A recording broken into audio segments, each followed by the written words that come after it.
Srisailam dam visit చేయడానికి వెళ్ళాము. అక్కడ టోటల్గా శ్రీశైలం డ్యామ్కి 12 గేట్లు ఉన్నాయి.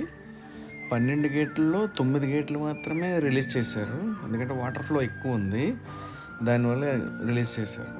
నేను లోకల్లో వాళ్ళందరినీ అడిగాను, ఆ చివర ఈ చివరి 2 గేట్లు దేనికండి ఓపెన్ చేయలేదని. దానికి వాళ్ళు చెప్పిన కారణం ఏంటంటే, జస్ట్ ఇంకొక గేటు అని ఓపెన్ చేస్తే కనుక కిందనున్న చాలా గ్రామాలు ముంపుకు గురవుతాయంట. అంత హెవీ డ్యామేజ్ జరుగుతుంది. మ్యాక్సిమం ఎంత ప్రాబ్లం వచ్చినా సరే ఆ చివర 2 డోర్స్ ఓపెన్ చేయరు. మ్యాక్సిమం 9 డోర్స్ మాత్రం ఓపెన్ చేస్తారు. చివరి 2 10 వరకు ఓపెన్ చేస్తారు. ఆ చివరి 2 ఓపెన్ చేయరన్నమాట ఎప్పుడు కూడా. కానీ చూడడానికి వ్యూ చాలా బాగుంది. వాటర్ ఫ్లో చాలా ఎక్కువ ఉంది. శ్రీశైలం డ్యామ్ ఎవరైనా సందర్శించాలనుకుంటే ఇది రైట్ టైం, ట్రై చేయండి.